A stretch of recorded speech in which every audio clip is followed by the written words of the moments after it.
1997년이었을 겁니다.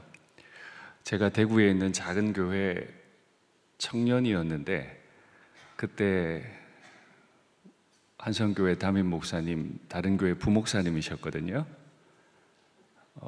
저희 수련회 주 강사로 오신 일이 있습니다.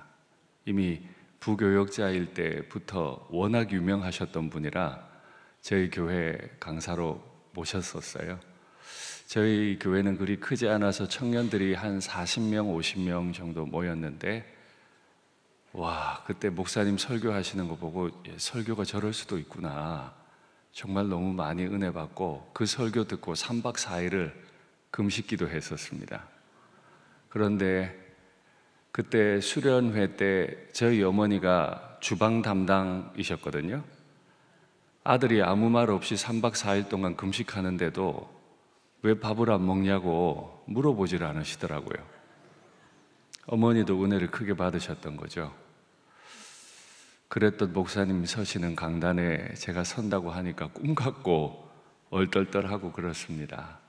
저를 불러주신 목사님께도 또 장로님들께도 너무너무 감사드리고 오늘 부족한 제가 나누는 하나님 아버지 말씀을 통해서 여러분들 위로가 좀 있으시면 좋겠습니다. 오늘 우리는 누가복음 15장을 읽었는데 앞선 14장 말씀에는 몸이 붓는 병, 몸에 물이 차서 몸이 붓는 병, 수종병 들린 여인을 고치는 이야기가 나옵니다. 그리고 제자들은 늘 끝자리에 앉는 사람들이다 가르치시는 장면이 나오고 큰 잔치 비유를 통해서 내 집을 강권하여 채우라 하시는 명령이 나옵니다. 그 이후에 제자는 모든 것을 버리는 사람이다 하는 내용이 나오죠. 그리고 15장으로 넘어가면 잃었던 것을 다시 찾는 이야기가 3편이 연속해서 나옵니다. 100마리 양을 가진 목자가 있었는데 한 마리를 잃어버렸다가 열심히 찾았고 10개의 드라크마 동전이 있었는데 그 중에 하나를 잃어버린 걸 열심히 찾았고 2 아들 중에 하나를 잃었는데 또 하나를 찾게 된 이야기가 계속해서 나옵니다. 글의 흐름을 가만히 읽다가 보면 살짝 기분 나빠질라 그래요. 제자는 끝자리에 앉는 겸손한 사람이다. 그렇구나. 집을 채우래요. 막 사람들이 와서 나를 데려와요. 그래서 여기까지 왔어요. 그랬더니 끝자리에 앉으라고 말하고 상석에 앉으라고 말도 안 해줘요. 그냥 끝에 앉으래요. 그리고는 오라고 해서 왔더니 강권하길래 왔더니 한다는 말이 다 내놓으라는 거예요. 네 거 다 내놓아야 된다는 거예요. 이게 무슨 사이비도 아니고 예수님의 지금 글의 흐름이 그런 거예요. 그런데 끝자리에 앉아도 될 만큼 내 거 다 버려도 될 만큼 우리가 온 아버지 집은 그런 가치가 있죠. 세상에서는 끝자리 앉고 싶지 않아요. 내 거 다 내놓고 싶지 않아요. 그런데 우리가 초대받은 아버지 집은 그거 다 내놔도 될 만큼 거기에 와 있는 나 자신이 너무 행복하기 때문에 다 내놓아도 될 만큼 좋은 집인 줄 믿습니다. 15장에 잃어버린 것을 다시 찾게 되는 내용이 3개가 있다 그랬는데 그 3개를 가만히 보고 있으면 확실한 공통점이 있죠. 그건 잃었던 것을 다시 찾게 되었다. 그리고 기뻤다. 잔치를 했다. 이게 공통점입니다.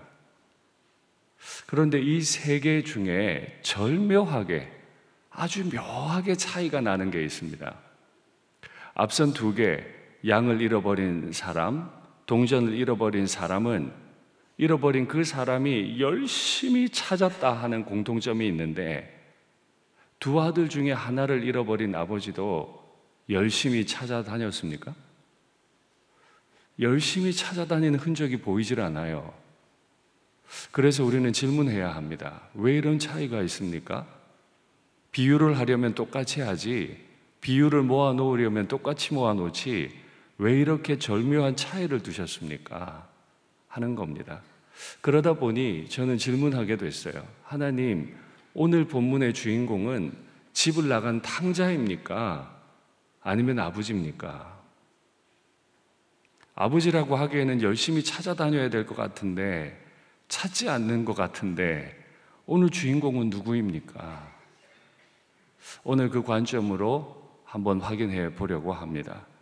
앞선 두 개의 비유를 이어서 생각해 본다면 잃어버린 것이 주인공이 아니고 잃어버린 것을 찾는 주인이 주인공이 되어야 할 텐데 그 관점으로 오늘 본문을 한번 이해해 보죠. 어떤 사람에게 두 아들이 있었다라고 기록하죠. 두 아들이 있었다라고 하는 거 보니까 둘 중에 하나는 잃어버릴 거예요. 참 불안하게 시작을 합니다. 그런데 이 둘째 아들이 아버지한테 찾아와서 아버지, 내게 돌아올 분깃을 내게 주십시오. 그 분깃은 유산을 말하는데 아버지가 아직 돌아가시지도 않았는데 유산부터 내놓으라고 타령을 하네요. 그 말을 들었던 아버지는 각각 살림을 그 형제들에게 나누어 주었다. 오늘 본문에 보면 각각 나누어 주었다 라고 기록해요. 이미 아버지 머릿속에는 사랑하는 두 아들들이기 때문에 내가 죽으면 큰아들에게는 큰아들의 몫을, 작은 아들에게는 작은 아들의 몫을 주리라 하고 계획이 되어 있었어요. 그런데 한 가지 궁금한 건요, 아버지는 몰랐을까요? 이 둘째 아들이 이렇게 시건방을 떨면서 이렇게 무례하게 돌아가시지도 않은 아버지한테 와서 돌아가시면 나한테 주게 될 유산을 미리 주십시오. 이게 말이 되는 소린가요? 그리고 이 돈을 이렇게 달라고 할 때는 어디에 어떻게 쓸 건지 대충 알지 않으실까요? 이 아들이 왜 이렇게 건방지게 돈을 달라고 하는지, 왜 이렇게 마음 급한지 아버지 모르실까요? 다 알죠. 그런데 아버지가 분깃을 달라는 말에 살림을 내줍니다. 여기 이 살림이라고 하는 헬라어 단어가 비오스이고 여기서 영어 바이오가 나왔습니다. 생명이라는 뜻입니다. 유산을 달라 그랬더니 아버지는 자기의 생명처럼 여긴 것을 내주었습니다. 이제 이 아들 이거 가지고 뭐 할까요? 며칠이 못 됐습니다. 모든 재물을 모아서 먼 나라로 이 둘째 아들이 떠났다. 당신은 지폐를 가지고 있었던 것도 아니고요. 재산이라고 하는 게 무슨 주식도 아니고요. 증권도 아니에요. 그냥 땅이고 짐승들이잖아요. 그래, 너에게 이 땅을 주마. 땅 문서 주었을 거고 소 몇 마리, 양 몇 마리 주었을 텐데 이거 가지고 갈 수가 없잖아요. 그래서 동네에 금매물로 내놨을 겁니다. 금매합니다. 싸게 파니까 빨리 사세요. 동네가 고만고만하니까 저 집 무슨 일이지? 갑자기 왜 이 땅을 내놓지? 갑자기 왜 소와 양을 다 팔아버리는 거지? 아마 온 동네 사람들의 관심이 그 집으로 모였고 그 집의 둘째 아들에게로 특별히 관심이 모였을 겁니다. 그렇게 급하게 돈을 벌어서 먼 나라로 떠났습니다. 거기서 허랑방탕하여 다 낭비했다. 아니, 그렇게 아버지한테 분깃을 달라고 할 거면 좀 관리를 잘 하든가. 아니죠. 관리할 마음이 없죠. 관리할 마음이 있는데 유산을 미리 달라 그래요? 관리하려고 돈 받은 게 아니잖아요. 방탕하고 싶어서 돈 받은 거잖아요. 그러니까 이 사람에게 왜 관리 안 했냐고 물을 수는 없어요. 그냥 이 사람은 허랑방탕하고 싶었어요. 그래서 아버지의 손길이 미치지 않는 곳, 이 답답한 곳을 떠나서 최대한 멀리 간 거죠. 거기서 목표한 대로 허랑방탕했습니다. 그런데 이 사람이 몰랐던 게 있어요. 그만 돈을 다 써버린 거죠. 그건 몰랐어요. 돈 가지고 즐겁게 살아갈 것만 꿈꿨는데 생각보다 돈이 빨리 떨어지게 될 거라는 건 몰랐어요. 사람들은 이렇게 어리석어요. 아버지 유산 받아서 살면 재미있을 것 같은데, 아버지한테서 떨어져서 멀리 가면 재미있을 것 같은데 생각보다 그 재미가 오래 가지 않아요. 우리 조상 아담은 하나님이 만들어 놓으신 예쁜 동산, 거대한 나라 뭐 그런 거 아니고 예쁜 동산. 저는 지금도 꿈이 하나 있는데요, 나중에 예쁜 정원이 딸린 집에 좀 살면 좋겠어요. 얼마나 예쁠까요? 꽃도 피고 풀도 자라고 강아지도 한 마리 풀어놓고. 하나님이 예쁜 동산을 하나 만드셨어요. 그리고 그 동산에 이름을 붙이셨죠. 기쁨, 에덴이라고 이름 붙이셨어요. 하나님은 그 동산을 보고 기쁘셨고 그곳에 살아가게 될 아담과 하와가 기쁘게 살기를 바라셨어요. 그런데 아담은 금세 선악을 알게 하는 나무 열매를 먹었습니다. 그러면 되게 지혜로워지고 하나님 닮을 줄 알았죠. 하루가 채 못 갔어요. 그 기대가 하루를 채 못 갔어요. 그날 오후에 바람 불 때 하나님이 아담에게 오셔서 물으셨죠. 그리고 그들은 쫓겨났습니다. 하나님이 최고로 잘 지어놓은 기쁨의 동산에서 그걸 따먹는 순간 하루를 못 살아요. 아버지한테 유산 받아가면 재미있을 줄 알았죠. 그래서 마음껏 살 수 있을 줄 알았죠. 그런데 우리 인생이 이렇게 짧아요. 하루를 채 못 가는 기쁨, 그거 붙잡느라고 얼마나 달리는지 모릅니다. 다 낭비하고 나니까 흉년까지 들어요. 그 나라에 크게 흉년이 들었다. 내가 돈을 다 잃어버렸으면 어디 가서 돈 벌기라도 하면 좋은데 나라에 큰 흉년이 드니까 먹을 것도 없어져 취업이 안 돼. 돈을 잃었으면 내가 최고 밑바닥으로 가서라도 열심히 일해서 돈 벌면 좋겠는데 누가 와서 취업하라고 말해주지도 않아요. 그래서 깨달아요. 나는 여기서 줄여 죽게 되는구나. 그래도 삿입에 어떻게 거문줄 치겠어요? 어떻게든지 해보려고 그 나라에 있는 그 한 사람의 집에 가서 붙여 사는데, 이렇게 붙여 살 거면 아버지한테 붙어 있던 대로 살지 그냥. 그렇죠? 뭐 하려고 나왔을까요?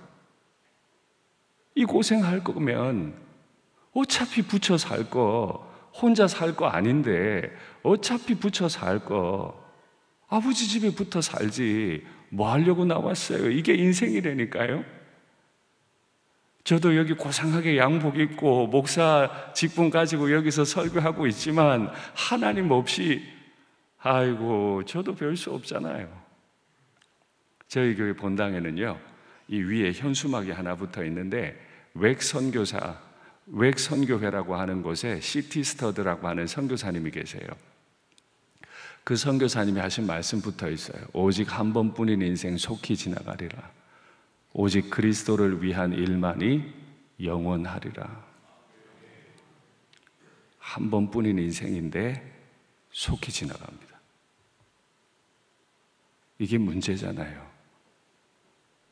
인생을 2번 살고 3번 살면 한 번은 연습해보고 한 번은 즐겨보고 마지막 한 번은 의미 있게 살면 되는데 인생이 한 번뿐이에요. 이 한 번뿐인 인생이 생각보다 빨리 가요. 아버지 생명값 받아서 나왔어요. 그걸로라도 즐겁게 지내보려고 했는데 생각보다 빨리 지나가 버려요. 그리고 나는 굶어 죽게 생겼어요. 그 사람에게도 좀 붙어 살려고 했더니 세상에 나로 하여금 들에 나가 돼지를 치게 했다. 이스라엘은 돼지를 부정한 짐승으로 여기기 때문에 아마 이 아들 돼지를 본 일이 별로 없었을 겁니다. 이 먼 나라로 와서나 보게 됐을 겁니다. 처음 보는 이상하게 생긴 동물이 꿀꿀거리는데 나보고 저걸 치려는 거예요. 근데 돼지를 보니 되게 행복하게 뭘 먹고 있어요. 죄업 열매죠. 그런데 나는 줄여 죽게 생겼어요. 돼지한테 가서 쥐염 열매 좀 달라고 부탁이라도 해볼까요? 근데 그 쥐염 열매조차도 주는 사람이 없었다. 모든 걸 팔아서 아주 호기롭게 나왔습니다. 멋있었습니다. 정말 자유다 저게. 저게 인간다운 거지. 한번 사는데 저렇게 살아봐야지. 그런데 망했습니다. 돼지도 먹는 걸 사람이 못 먹게 됐습니다. 이것이 성경이 기록하고 있는 인생의 비참함이죠. 세상에서 가장 예쁜, 그 이후에 다시 없는 예쁜 그 동산 말이죠. 세상에서 다시 없을 기쁨, 그 기쁨으로 충만한 동산이 얼마나 귀한 줄 모르는 게 인생이라. 그래서 그곳에서 하루 만에 쫓겨납니다. 금단의 열매를 먹자마자 그날 오후에 쫓겨나요. 이것이 우리의 인생인데 이 사람 이제 어떻게 되나요? 돼지 앞에서 말했겠죠. 돼지 앞에서 절망했을 겁니다. 나는 여기서 줄여 죽는구나. 내 아버지 집에는 품꾼들도 먹을 양식이 많은데, 일꾼들도 먹을 양식이 많은데 나는 여기서 죽는구나. 이제 다른 방법이 없으니 면목 없지만은 아버지 생명값 받아 나온 이 죄인이지만은 아버지한테 갈 수밖에 없다. 그래야 내가 산다. 그런데 나도 체면이 있지. 내가 염치가 있지. 내가 무슨 수로 아들로 돌아가겠나. 아버지한테 돌아가서 나를 품꾼의 하나로 여기소서.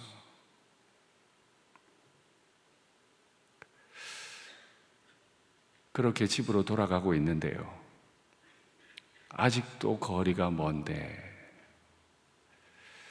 앞서 나온 두 개의 비유와의 차이점입니다. 양을 잃어버린 목자도 동전을 잃어버린 여인도 무지하게 열심히 찾아다녀요. 그런데 세 번째 비유인 이 탕자의 비유에 보면 아들이 아버지를 찾아갑니다. 그런데 한 가지, 아버지는 나와 계셨습니다. 아직도 거리가 먼데, 아들과 아버지 사이에 아직도 거리가 먼데, 그날 아버지는 아들이 돌아올 것 같은 초기 발동을 해가지고 나와 보았을까요? 아니면 이 돈 가지고 이렇게 급하게 나간 아들이 망해서 돌아올 걸 아셨을까요? 이놈 얼마 못 가서 온다. 아셨을까요?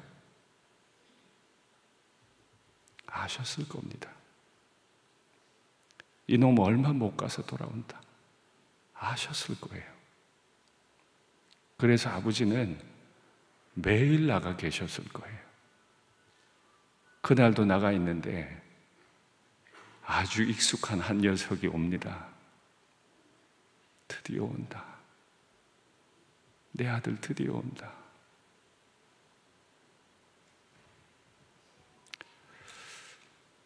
결국 앞선 두 비유와 크게 다르지 않습니다. 먼 나라로 갔기 때문에 그 나라까지 갈 수 없어서 못 간 거지, 굳이 그럴 필요가 없었던 거지. 아버지는 매일 동구 밖에 나가서 다시 돌아올 이 못난 아들 계속 기다리셨어요. 그래서 그날도 아들이 아버지를 다 찾기 전에 아버지의 눈에 아들이 띈 거죠. 그 이후에 아버지가 보인 모습이 있습니다. 왜 아버지는 멀리 나가 있었을까? 그리고 달려갔다고 기록하는데 왜 달려갔을까? 그건 이스라엘이 율법을 따라 만든 한 가지 의식 때문이었습니다. 바로 케자자라고 하는 의식이었습니다. 케자자에 대해서 아시는지 모르겠는데요, 이 케자자라는 말의 뜻은 깨뜨리다 하는 것입니다. 동네에 아주 못난 사람이 있으면, 큰 죄를 지은 사람이 있으면 동네 사람들이 토기 안에다가 모래와 여러 가지 견과류 같은 것들을 다 넣어놔요. 그리고 그 못난 사람들, 아들이든 그 사람에게 몰려가요. 온 동네 사람들이 몰려가서 에워쌉니다. 그 토기를 들어 보여요. 그리고 외쳐요. 너 같은 놈은 우리 동네와 상관이 없어. 왜 왔어 여기? 그 짓하고 여기 왜 왔어? 하고 토기를 깨버립니다. 보는 앞에서 깨버려요. 그러면 모래도 다 터져 나오고 견과류도 다 흩어지겠죠? 바로 이 모양으로 너를 죽이겠다 하고 돌로 쳐 죽여요. 그게 이스라엘의 관습이었어요. 케자자. 이 케자자 의식은 구약 성경 신명기를 가지고 만든 의식인데, 신명기 말씀 확인할까요? 사람에게 완악하고 패역한 아들이 있어 그의 부모가 그를 끌고 성문에 이르러 그 성읍 장로들에게 나아가서 그 성읍 장로들에게 말하기를 우리의 이 자식은 완악하고 패역하여 우리의 말을 듣지 아니하고 방탕하며 술에 잠긴 자라 하면 그 성읍의 모든 사람들이 그를 돌로 쳐 죽일지니.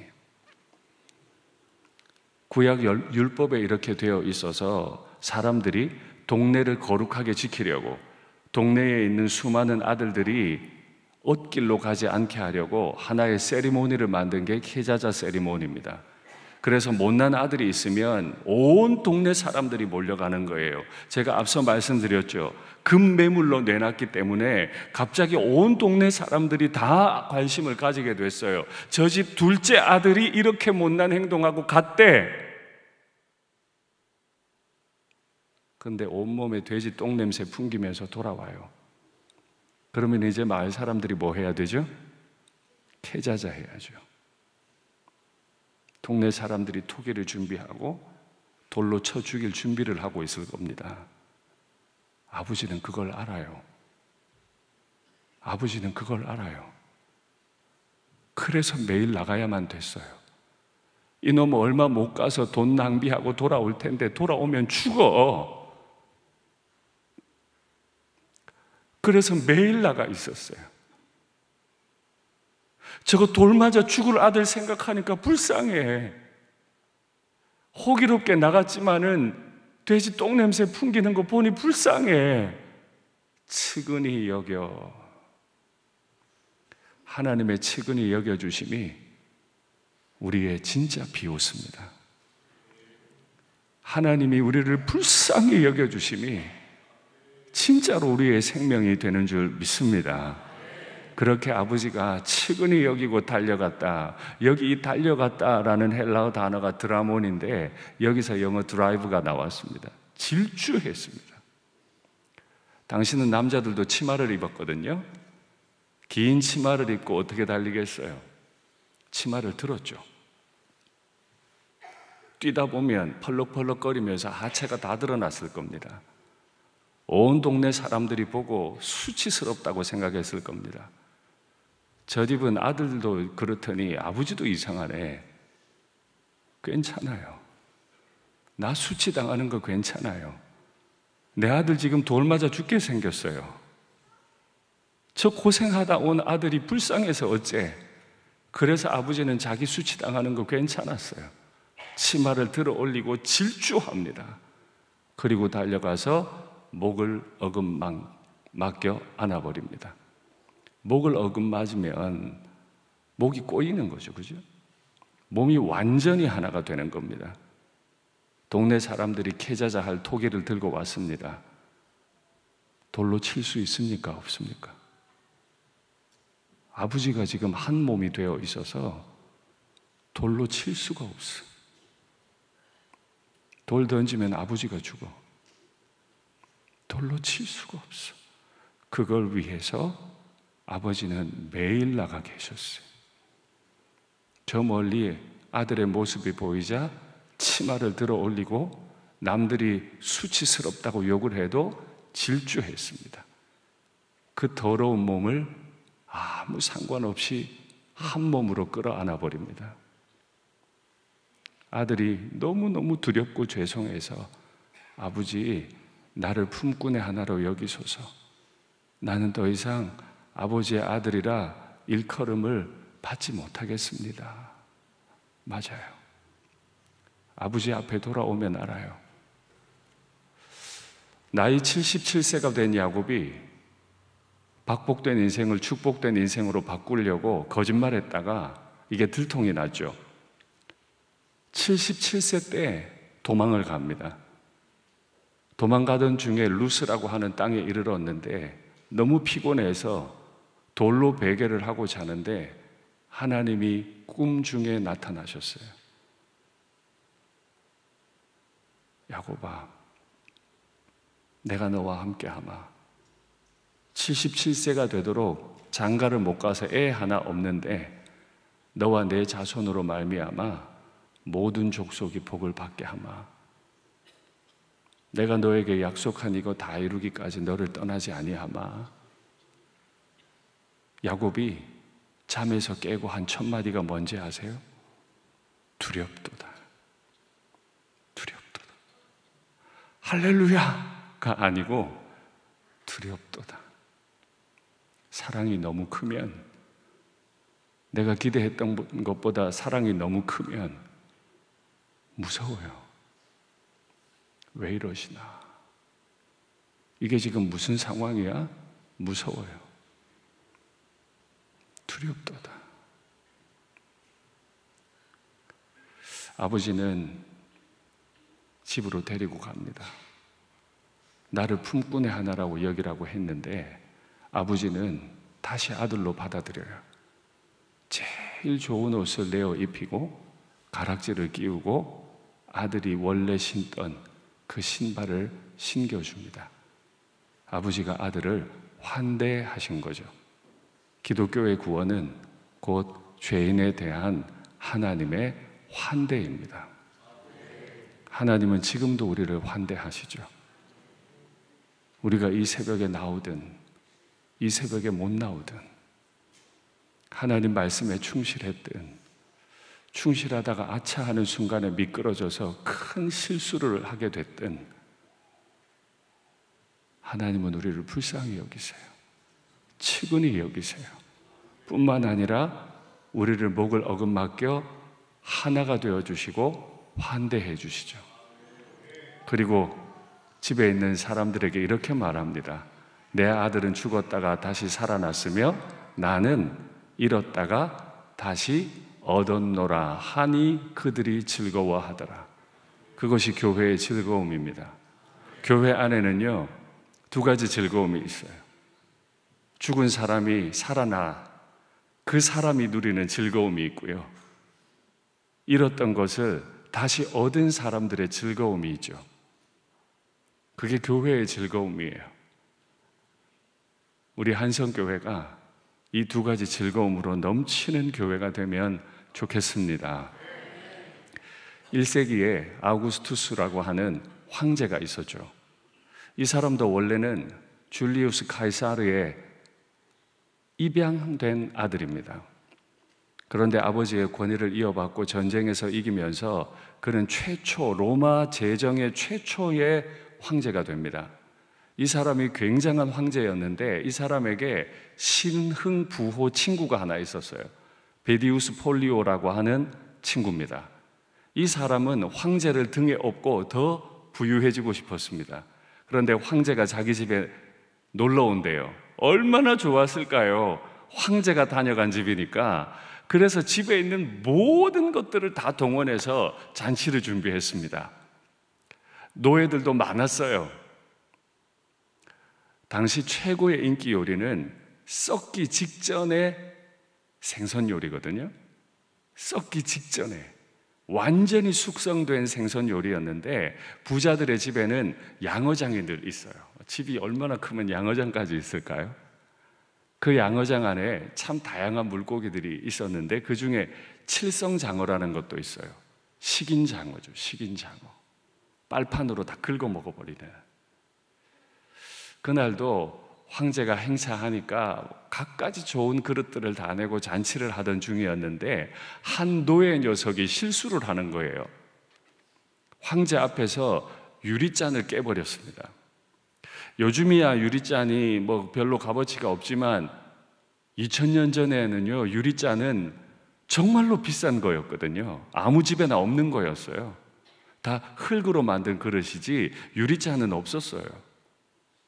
그 귀한 유리잔을 이 인간 같지도 않은 노예가 깨뜨려 버린 거예요. 그래서 베디우스 폴리오가 너무 화가 났죠. 다른 잔치도 아니고 황제가 오신 잔치인데 흥을 깨버렸으니까 이 주인이 너무 화가 나서 종들을 불러다가 이 노예의 팔을 잘라버립니다. 피를 철철 흘리는 채로 양어장에 던지라고 명령을 해요.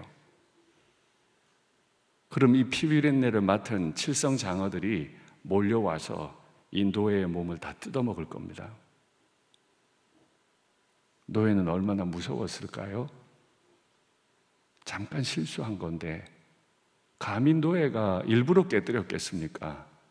잠깐 실수한 건데 이게 인생들이 가지는 두려움이죠. 잠깐 실수한 건데, 아차 한 건데, 몰랐는데, 의도가 안 그랬는데 죽게 생겼어요. 그때 황제 아우구스투스가 명령합니다. 멈추라.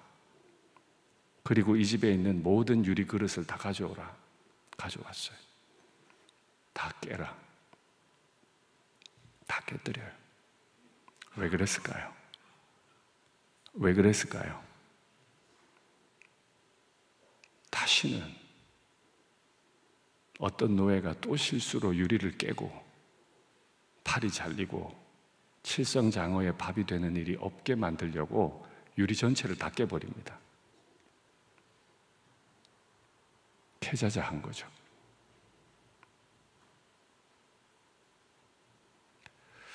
우리는 인생 좀 잘 살아보려고 죄를 짓습니다.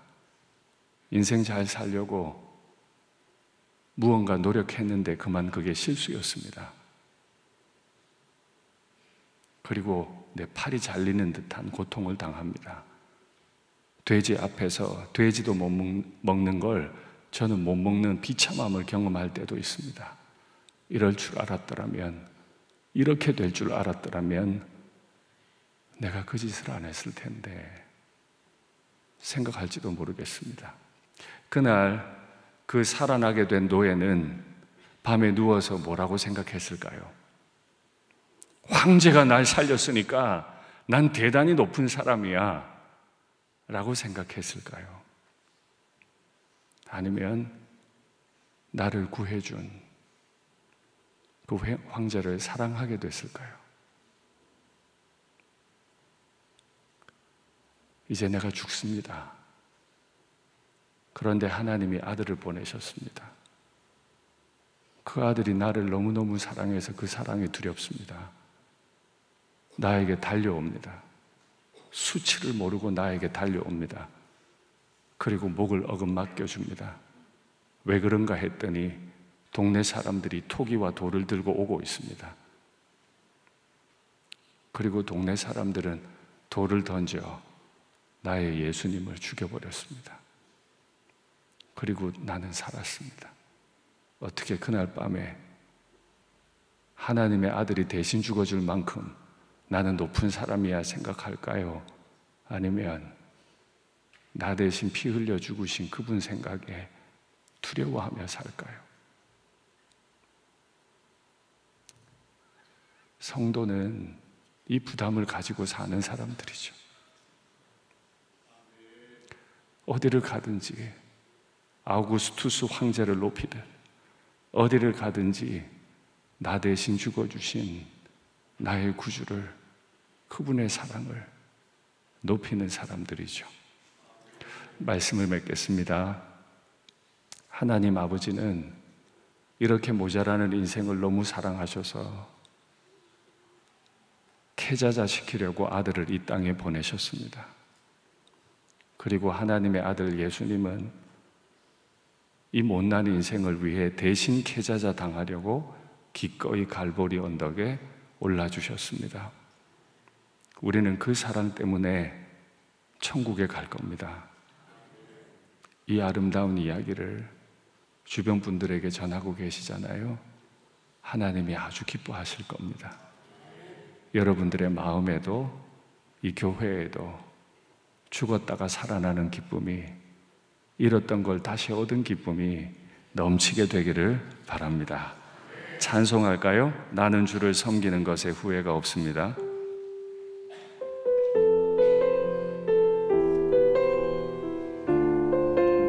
나의 평생에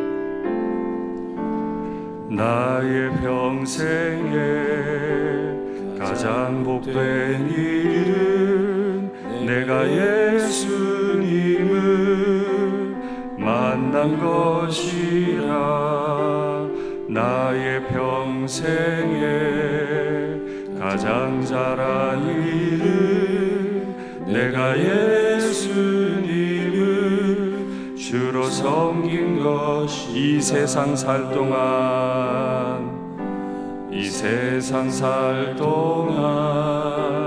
내가 걷는 길이 때론 험하여서 넘어질 때도 주의 강한 손이 나를 붙드시니 나는 예수님만.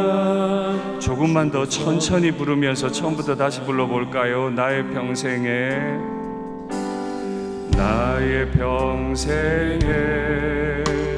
가장 복된 일은 내가 예수님을 만난 것이라. 나의 평생에 가장 잘한 일은 내가 예수님을 주로 섬긴 것이라. 이 세상 살 동안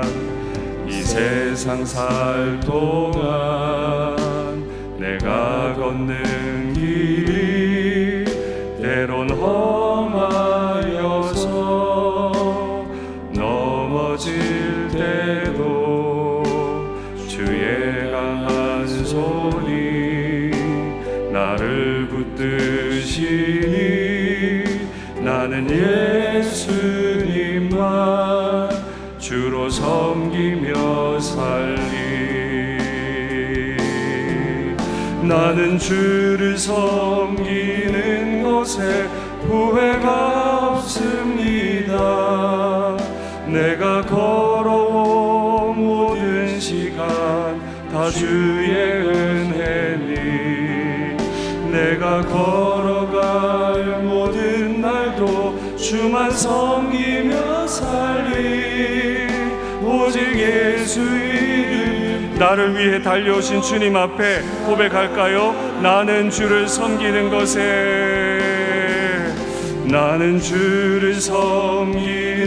것에 후회가 없습니다.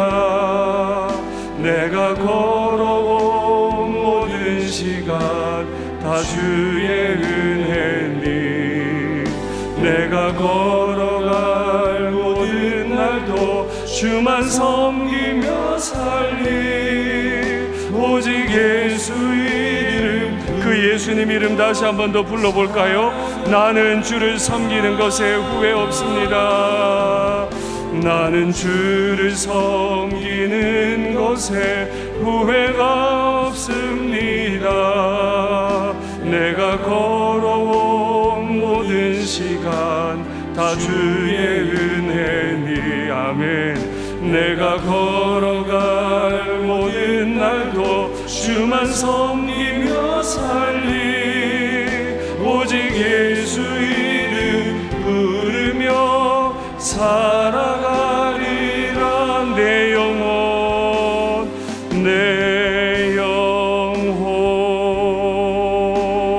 평안해.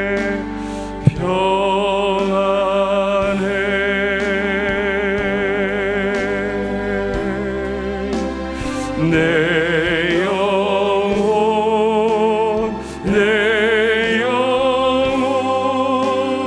평안해.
잠시 눈을 감아 볼까요?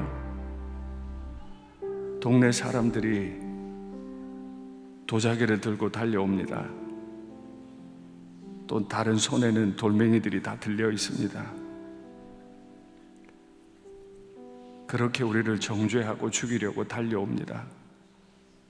그 마귀는 우리를 삼키려고 입 벌리고 달려옵니다. 내 지은 죄는 주홍빛 같습니다. 아버지 앞에 너무 무례했습니다. 아버지의 생명을 허랑방탕하고 낭비하고 다 없애버린 인생입니다. 그렇게 살아보고 싶었습니다. 그런데 생각과 달랐습니다. 되지만도 못한 인생을 살기 시작했습니다. 어떻게 할까요? 어떻게 할까요? 되지만도 못하게 살다가 죽을까요? 부끄럽지만 두렵지만 용기 내서 아버지께 다시 가볼까요? 그렇게 아버지께 갔더니 아버지가 달려오십니다. 동네 사람들이 돌을 들어 치지 못하도록 달려와 주십니다. 그리고 나를 안아주십니다.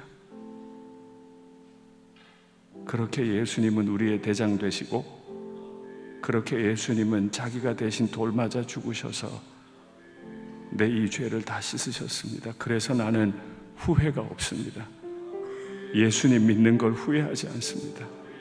이 사랑 다른 데서 받을 곳이 없기 때문이죠. 그래서 나는 이 사랑을 사모합니다. 화면에 기도의 제목 받을까요? 탕자인 나를 살리려고 아들을 계자자 하신 하나님으로 내 마음이 충만해지게 하옵소서. 거룩한 자들의 하나님이 아니라 탕자의 하나님, 되지만도 못한 놈의 하나님, 이 인생을 위해 아들을 계자자 하신 하나님으로 내 마음이, 그분으로 내 마음이, 밀어내는 마음, 거부하는 마음은 꺾으시고 환대하는 마음으로 가득하게 하옵소서. 이게 탕자들의 교회죠. 행충 내내 죽었다가 살아난 즐거움, 잃었다가 다시 얻은 즐거움 가득한 교회, 탕자들의 교회가 되게 해 주시옵소서. 주님 간절히 한번 부르고 함께 기도하겠습니다. 주여